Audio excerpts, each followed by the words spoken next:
All right, so still kind of watching Streetcar. We actually performed it once in college. I have most of it memorized, the entire play pretty much. But I'm working on my own play myself, which I wanted to share with you. I have to get my glasses. My cat is still asleep, and Linda's back there asleep. Still waiting to go out. It's a horrible thunderstorm happened today. We had a tornado warning right by Lake Worth, all the way past Haltom, going into Dallas today. And it's pretty bad. You can hear the jets flying overhead. Don't have a name for it yet.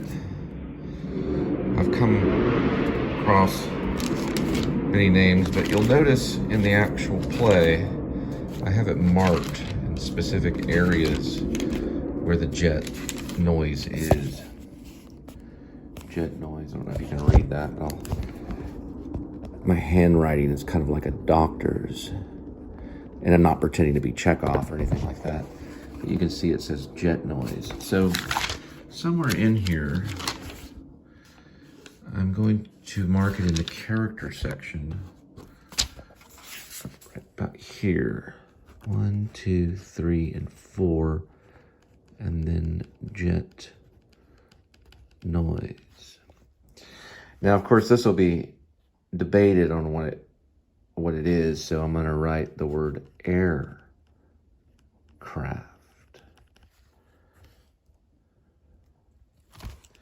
Anyway, here's mostly, this page is all dedicated to character and the opening, which we're starting with a monologue from a crazy guy called Mr. Copyright Nazi. And the Mr. Copyright Nazi is part of the intro of the play, and he has a long monologue here talking about copyright. He comes in at the beginning of the play, and I don't know if I'm going to have him dressed up as actually a Nazi, but Ash does talk about being a time-traveling Nazi. And this is kind of a joke with Ash, the lead character known as the writer. And Sniffles is kind of the love interest. Edmund is a cat. Whether they use an actor or a real cat or a stuffed animal, it doesn't bother me.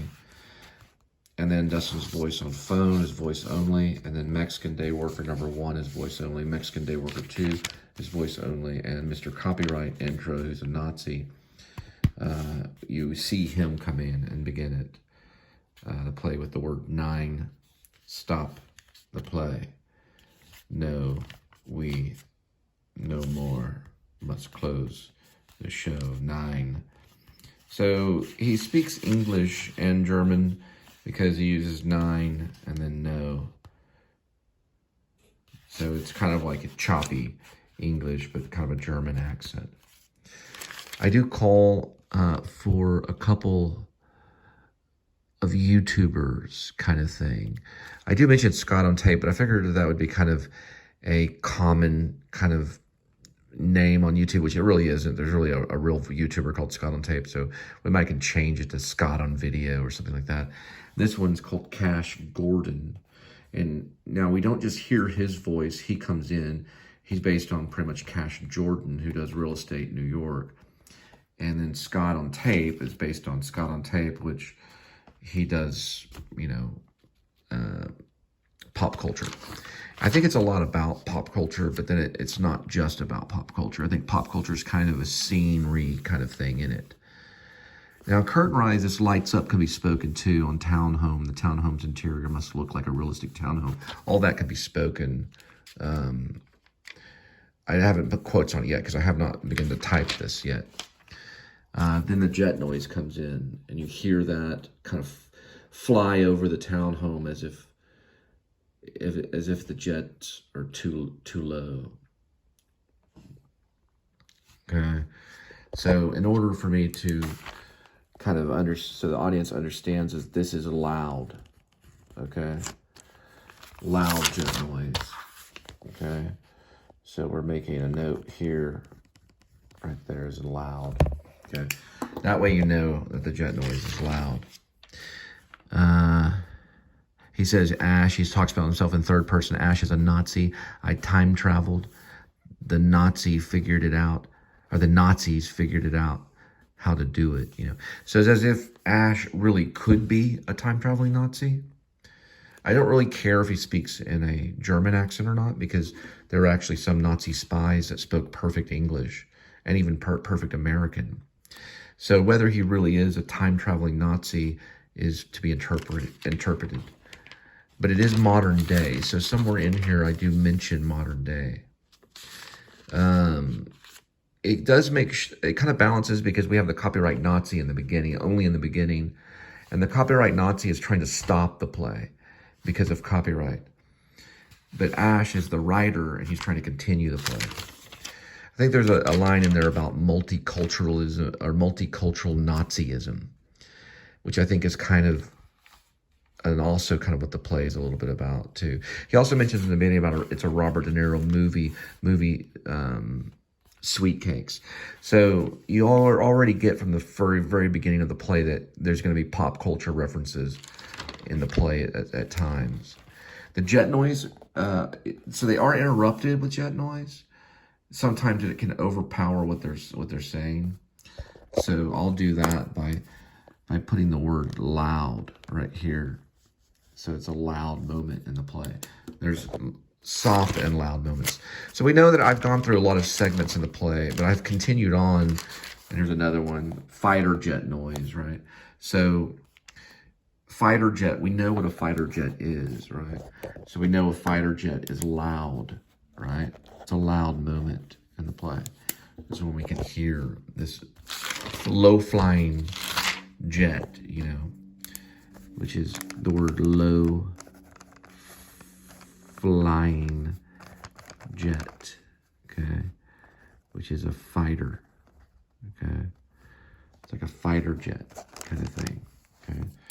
So we hear this. That's why I'm putting down some stuff we hear. Remember, in plays, it's rehearsals, which is hearing again, rehear, as in rehearsal. Another jet noise here, which is another loud moment, okay. I'm trying to use words that the director would be able to understand. And there's something, this is very strange indeed. She puts down her beer can, lights out. So these are kind of moments, you know. So we go through all, and I'm trying to get to where I left off. And I don't really know exactly where that is, but I'm trying to get to where I wrote some in purple here. Write down, you never gave Sniffles attention. You write too much. Ash, I don't write that much compared to some. Sniffles, what are we gonna do about the mailbox? Ash, it's not against the law to have open mailbox. The reason complexes, and I'll have to interpret some of this, provide a look mailboxes or something. I have to interpret what these words are here. The reason complexes, provide a lock, okay. Complexes, so we do this by using a comma right here.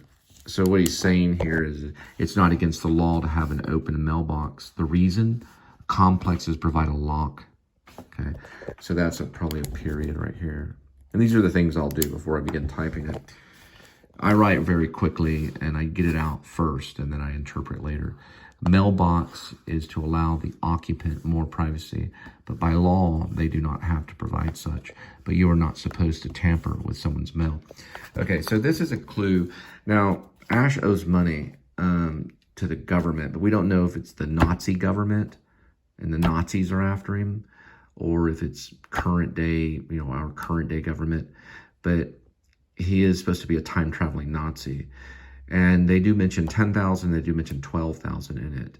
So he's in debt, but we don't know if he's in debt with the Nazis or if he's actually in debt with like the United States government or whatever it may be. And that's why he's talking about the mailbox right here. The point on the occupant right here is because I originally was going to write a play that I started to write called Unauthorized Occupant, which I used the word occupant here is to allow the occupant more privacy. Because there are such things as unauthorized occupant, which really could be maybe Sniffles, could be something like that. I don't know if I'll write that. I might not, I don't know. But the originally I was going to write a play called Unauthorized Occupant. And it was a little like this. It started off very kind of Brechtian kind of thing. Now, we get into more of some stuff. We must have some kind of super cat power. Yeah, this whole thing about the cat and Sniffles, and he has this, like, kind of force kind of thing. So there's, like, an idea that this could possibly be, like, almost kind of like a Star Wars story, too, but set in a different time. Because remember, Star Wars was set in a time a long, long time ago in the past. So it can still be happening in a way through certain characters. They have Star Wars elements to it. And he does mention cat power, but he also tries to reach his hand out and use the force kind of thing in one of these segments. Somewhere in here, he tries to actually use the force, just like that would happen in Star Wars with Luke Skywalker kind of thing. And that does happen in the play as well. Here he talks about, I hate the mail, Sniffles. It's at 12,000, and that's a clue there that he owes. So that can be interpreted. He says, I hate the mail. Sniffles says, it's at 12,000. And Ash says, I hate the fucking mail. Sniffles says, read it. And Ash says, I hate the mail. It disappeared like a magic trick. All that kind of stuff he's talking about him being in debt. There's another monologue here. For half a cent, do you think of it? Do you think of what you're doing in Mexico? I think I threw a bag behind your sink. That black guy wanders like a zombie. She's talking about where they live. Like, she's talking about the environment outside of where they're living. These right here are at the same time, very rarely, but at the same time, we're getting kind of Lanford Wilson, where Sniffles says, I'm missing 4 things, and both Ash and Sniffles both go shh at the same time. I think that's important too in the play too. And then Sniffles, contact solution, case blue and white, shh, and then Ash, okay, shh. So they have this thing where they're trying to keep their voices down, as if they're hiding from something, as if almost he's an escaped Nazi, and he's even hiding from the Nazi regime in a way. He's out of time, you know. That's also kind of a thing, because I've thought about ideas of the title being certain things I may say about analyzing, and also Out of Time as an REM album. I always like the idea of naming a play after an album. Also, I thought about YouTubers too. The Unauthorized Cat was another name. The MacGuffin is a name. 5 Years was a name. To Be Continued. So what I did with all these names, I thought, well, you know what? Took me a lot of time and concentration to come up with names. So this is actually an opening monologue. Maybe by the Nazi copyright. I'll have to find out who actually says this monologue here. But it could be the Nazi copyright. Or Mr. Copyright's his name. And then I just put Nazi right here. So Mr. Copyright, you know, is a Nazi in the play. You know, you have plays where they go back and bring in the Nazi characters, like producers and things like that. Was a play too that I did that. So it's very almost Mel Brooks, you know, to that level. But there's serious moments in it. There's also a knock at the door. The voice says maintenance. So there's also a knock at the door in some of the play too, where it's the police, you know, things like that. So there can be a lot of tension. There's moments where the cat's meowing, things like that. It's a lot. There's a lot going on in this play. I think it can be highly entertaining, and it's a pretty good one. Now I have got to this point where it says this is the best layout. Okay, so yeah, this is the moment where Cash Gordon comes in. So it's almost as if this character comes in out of nowhere, not explained whatsoever. They're talking, Ash is talking, Sniffles is talking. All of a sudden, out of nowhere, Cash Gordon just walks in. And it's not Cash Jordan, but it's like that. That's why I called him Cash Gordon, like Flash Gordon. But he's Cash Gordon, so he comes in and he starts making measurements of the plays. Lights change on Cash Gordon, walks in measuring the townhome with his smartphone. He vlogs himself with a digital camera and gimbal. So Cash Gordon is the one that's vlogging himself. Living room is almost like like it online, is what he says here. Measurement is 6 feet 7 inches by 10 feet 4 inches for the kitchen and stuff like that. So he's talking about the measurement of the place, and that can be changed. You know, it's like the whole Tennessee Williams and Streetcar Named Desire, where they talk about the weight of and the height and the weight of Mitch. You know, Mitch's character can be he could be 5'11", 190 pounds or something like that. You know, I think in the one I'm watching right now, which is when Randy Quaid, he was 6'3", 235 pounds. I don't know what the original is supposed to be, but that can be changed. So all these dimensions and stuff can be changed. It's just numbers. You know, it's just more about the rhythm of the play, not about the numbers. And then you can see here, he's still talking about the back bedroom and stuff. This could be a possible ending. I think it's kind of a funny ending. It reminds me of the lobster coming in, and of course Sam Shepard's a Cowboy Mouth, where the lobster comes in. It's not explained. Why does this lobster come in? I've always thought of it as those lobsters that sell seafood, on the street. But this lobster just comes in and starts running around. There's no explanation. I like the fact that Cash Gordon comes in and there's absolutely no exclamation, because I really like the play Cowboy Mouth. But anyway, so this is kind of the whole thing right now. It's not terribly long, maybe an hour, maybe an hour and a half, maybe 45-minute play. I can't really figure it out, but I haven't got to the point where I'm typing it. I'm still just kind of, looking it over. So I just wanted to kind of throw that out there. And right now it's just a play by Cole Spivey. To be continued.